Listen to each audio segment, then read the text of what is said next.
British উপনিবেশিক যুগে চীনি টিকটি পদ্ধতিতে অনেক মসজিদ নির্মিত হয়। এর মধ্যে আছে পুরান ঢাকার একাধিক মসজিদ এবং সৈয়দপুরের অনেক মসজিদ। তেমনি একটি মসজিদ রয়েছে সাভারের আমিন বাজারে। গাবতলী থেকে মাত্র 2 কিলোমিটারের দূরত্ব আমিন বাজার। আমিন বাজার ব্রিজ পার হলেই দেওয়ানবাড়ি গ্রাম, সেখানেই এই প্রাচীন দেওয়ানবাড়ি মসজিদের অবস্থান।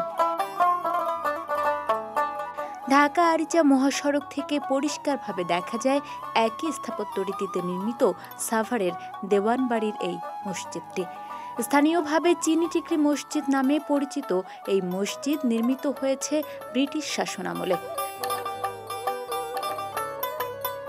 চীনি টিকরির কারুকার্যময় মসজিদটির নির্মাণ শৈলীতে আছে মোগল স্থাপত্যের ছাপ।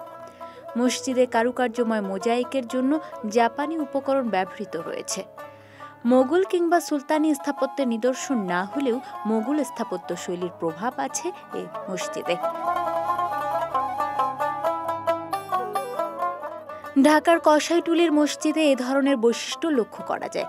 উল্লেখ্য, দিল্লি, আগ্রা ও লাহোরে 17 শতকে নির্মিত মসজিদগুলোতেও স্থাপত্য রীতির ছাপ মেলে। ইউনেস্কো প্রকাশিত মস্ক আর্কিটেকচার অব বাংলাদেশ বইয়ের তথ্য অনুযায়ী ব্রাজুকের পুরাকীর্তি তালিকাভুক্ত সাভারের দেওয়ানবাড়ি মসজিদটি 18 শতকে নির্মিত। 1880 সালে জনাব আলী নামের এক চামড়া ব্যবসায়ী এই মসজিদটি নির্মাণ করেন। চমৎকার কারুকার্যময় এই মসজিদের সঙ্গে আছে একপাশে পুকুর ও কবরস্থান। কারুকার্যময় মসজিদটির দক্ষিণ দিকে ছিল একটি শান বাঁধানো পুকুর। বর্তমানে পুকুর ঘাটের অস্তিত্ব নেই বললেই চলে।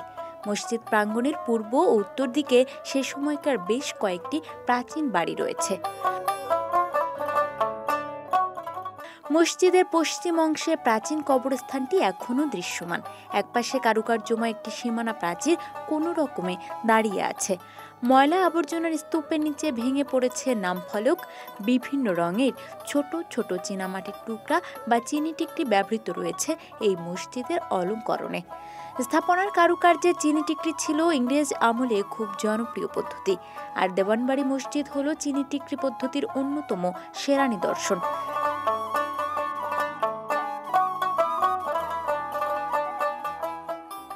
জানা যায়, আলী ভারত থেকে এখানে এসে বসতি স্থাপন করেন এবং ঐতিহ্যবাহী এই মসজিদটি নির্মাণ করেন।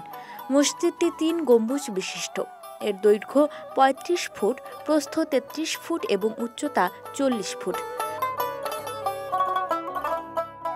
মসজিদের বাইরে ও ভেতরের অংশ কারুকার্যময়। মসজিদের ভেতরে আছে কিছু শিলালিপি। এগুলো ভারতের আগ্রা থেকে আনা হয়েছে বলে জানান মসজিদের ইমাম। মসজিদটিতে রয়েছে 3টি দরজা, 8টি খিলান ও সুদৃষ্ট একটি মিহরাব। এর অভ্যন্তরে রয়েছে একটি পুরনো সুদৃশ্য ঝাড়বাতি, যা দেওয়ানি আমলের ঐতিহ্য বহন করছে। শত বছরের পুরনো মসজিদের স্থাপত্যে আর ইতিহাসে লুকিয়ে থাকে কালের বিবর্তন। উল্লেখ্য, দেওয়ান একটি ফার্সি শব্দ। ফার্সি থেকে আসা শব্দটি আরবিতেও বহুল ব্যবহার হয়।